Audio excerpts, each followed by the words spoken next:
Betsy Aardsma. One of the most baffling unsolved homicides in American history took place on November 28, 1969. A 22-year-old graduate student, named Betsy Aardsma, was doing research in the Stacks section of Patty Library at Pennsylvania State University when she was suddenly stabbed through the heart with a knife. Her body was found after an unidentified man said "somebody better help that girl" to the desk clerk before exiting the library. Because Betsy was wearing a red dress, blood was difficult to spot, so no one even realized she had been stabbed. When they did realize it was murder, the unidentified man was long gone before he could be pursued as a suspect. While no one else in the library saw anything, some of them claimed to have heard screams.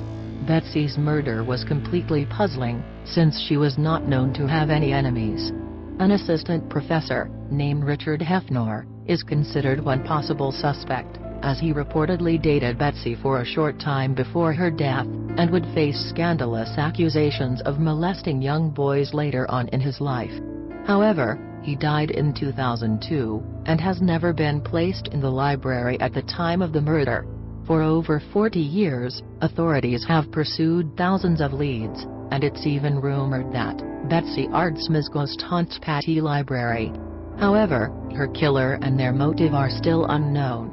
Robin Warder is a budding Canadian screenwriter, who has used his encyclopedic movie knowledge to publish numerous articles at Cracked.com. He is also the co-owner of a pop culture website called The Back Row and recently worked on a sci-fi short film called Jet Ranger of Another Tomorrow.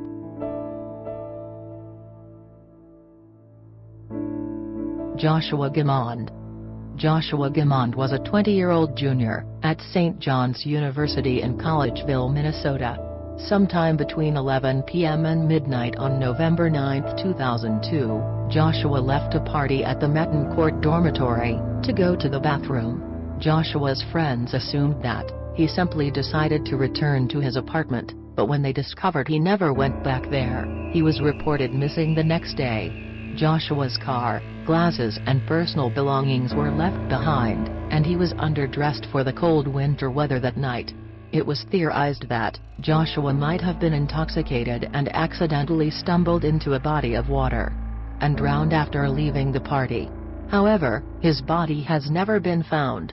Joshua's disappearance happened to take place during a 2-week period, when 3 other college students from the Minnesota and Wisconsin areas, Christopher Jenkins, Michael Knoll and Erica Marie Dahlquist, mysteriously disappeared after leaving late-night parties. The bodies of the other 3 students were eventually found, and while Dahlquist's murderer was caught and convicted, there is speculation that the deaths of the 2 males might be connected to Joshua's case, since they each have similar appearances.